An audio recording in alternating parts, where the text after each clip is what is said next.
नमस्कार सर्वांना, मी Rupali delicious kitchen मध्ये आपलं स्वागत आहे। आज आपण महाशिवरात्री निमित्त कुरकुरीत आणि खमंग असे साबुदाणा वडे बघणार आहोत। तर चला मग साहित्य बघूया। ही एक वाटी भरून मी साबुदाणे 5 ते 6 तास भिजून घेतलेले आहेत। इथं बघू शकता 3 मीडियम साइजचे बटाटे घेतले, 7 ते 8 मिरच्या घेतल्या आहेत, एक वाटीला थोडेसे कमी शेंगदाणे आहेत आणि चवीपुरतं मीठ घेतलेलं आहे। आणि त्याचबरोबर आपण त्यासोबत अशी छानशी चटणी करणार आहोत खोबऱ्याची आणि दह्याची। इथे एक वाटी दही घेतलेला आहे आणि खोबरं घेतलेलं आहे, अर्ध नारळ असेल बारीक, 2 मिरच्या घेतल्या आहे आणि चवीपुरतं मीठ घेतलेलं आहे। तर आपण आता रेसिपीला सुरुवात करूया। शेंगदाणे आपल्याला ओबड-धोबड वाटून घ्यायचे आहे, खूप असे बारीक नाही करायचे आहेत। ह्या प्रकारे आपण शेंगदाणे वाटून घेतलेले आहेत। आता मी मिरची पण अशीच वाटून घेणार आहे आणि बटाटे आपले सोलून घेणार आहे। इथे मी आता शेंगदाणे पण असे या प्रकारे वाटून घेतले आणि मिरची पण घेतलेली वाटून आणि बटाटे सोलून घेतलेले आहे। आता यामध्ये मी चवीपुरतं मीठ घालते, बटाटे कुस्करून घेते,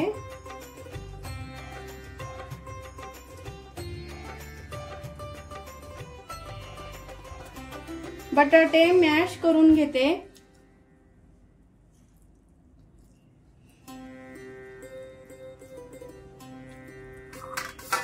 आणि साबुदाणे पण घालून घेते यामध्ये। साबुदाणा असा बघा किती छान टम्म भिजलाय, बघू शकता तुम्ही। या प्रकारे साबुदाणा छान भिजला पाहिजे।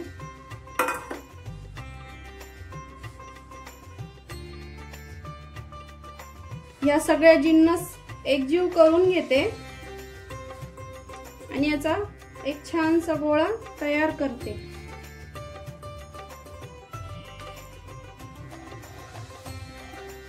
इथे आपण असा घट्टसर एकजीव गोळा करून घेतलेला आहे पूर्ण साहित्याचा।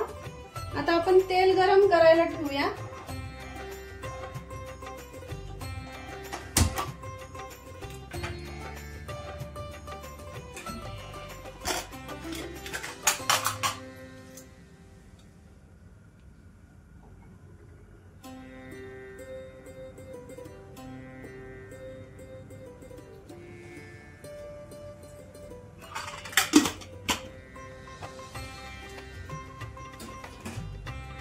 तेल गरम होईपर्यंत आपण चटणीची तयारी करून घेऊ।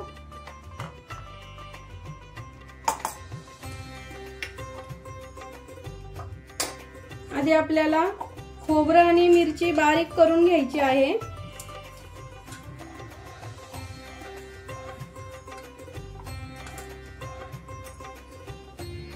आणि त्यामध्ये चवीपुरतं मीठ घालायचं आहे।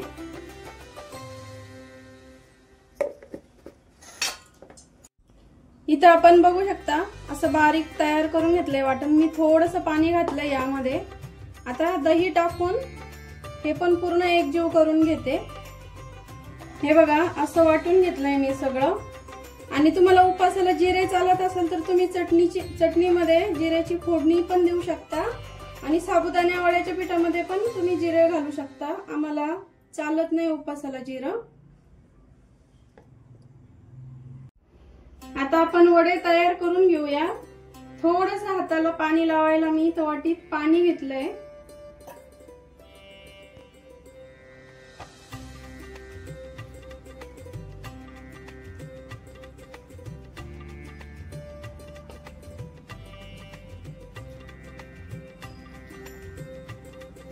आणि वडा असा खूप जाड ठेवायचा नाहीये, जास्त जाड वडा ठेवल्यामुळे तेलात फुटू शकतो, त्यामुळे तुम्ही असे पातळ पातळ वडे थापून घ्या। आता मी असेच वडे करून घेते। या प्रकारे वडे करून घेतलेले आहेत आता आपण हे तळून घेऊया तेलामध्ये। तेल गरम झालंय का बघूया। झालंय गरम।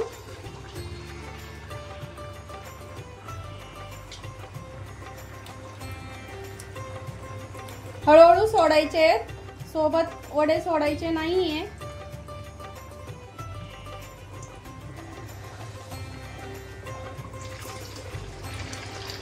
तुमच्या कढईत किती वडे बसताय त्याप्रमाणे तुम्ही वडे सोडून घ्या।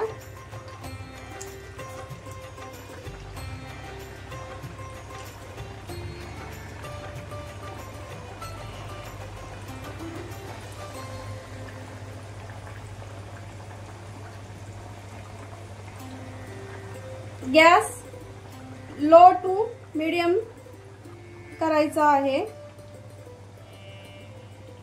फुल गॅसवर आपल्याला वडे तळून घ्यायचे नाहीये।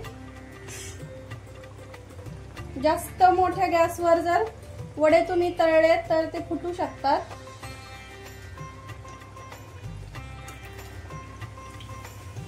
बघू शकता किती छान दिसताय। आता आपण पलटी करून घेऊ।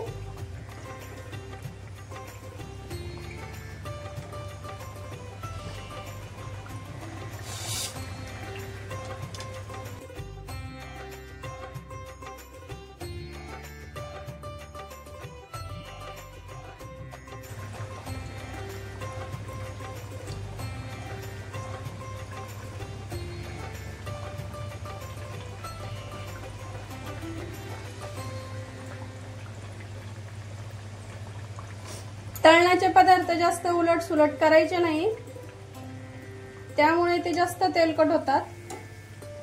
बघू शकता किती छान कुरकुरीत झालेत आपले वडे।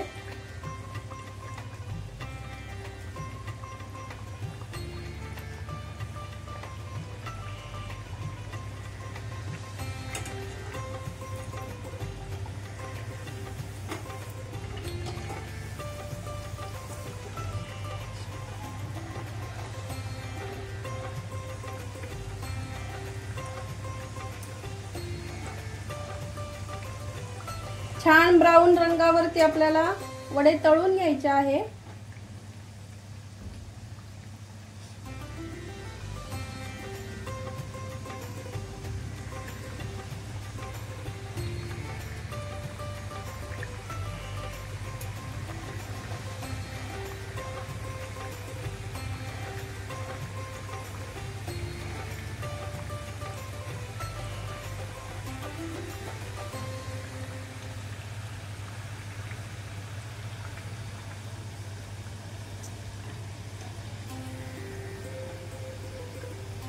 बघू शकता किती टम्म फुगले आपले वडे।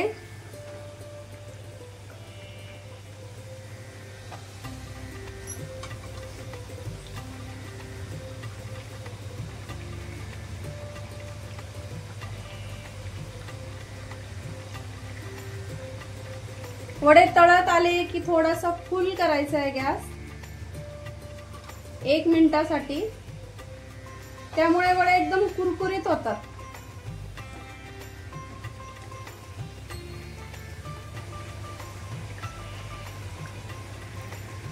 अशाच प्रकारे मी सगळे वडे आता तळून घेते।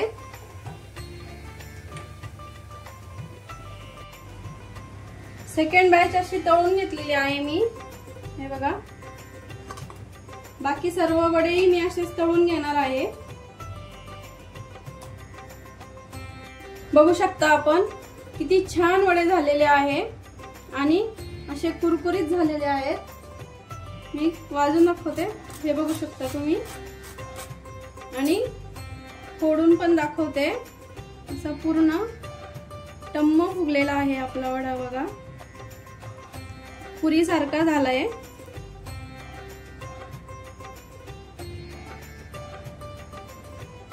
कुरकुरीत वडे आणि दह्याची आणि खोबऱ्याची चटणी तुम्हाला कशी वाटली नक्की सांगा। महाशिवरात्री निमित्त साबुदाणे वड्यांची कुरकुरीत रेसिपी तुम्हाला कशी वाटली कमेंट करून नक्की सांगा, आणि माझ्या पद्धतीने वडे तुम्ही करून बघा, नक्की छान होतील आणि माझा व्हिडिओ स्किप न करता बघत राहा। आणि हो, आमचा नाशिक स्पेशल काळा मसाला तयार झालेला आहे, तुम्ही ऑर्डर करू शकता। कमेंट मध्ये नक्की सांगा, लाल आणि काळा मसाला दोन्ही मसाले मिळून जातील तुम्हाला। आणि व्हिडिओ आवडला असेल तर लाईक करा, शेअर करा, कमेंट करा आणि सबस्क्राईब करायला विसरू नका। अशाच खमंग आणि कुरकुरीत रेसिपी सोबत भेटूया, तोपर्यंत बाय बाय।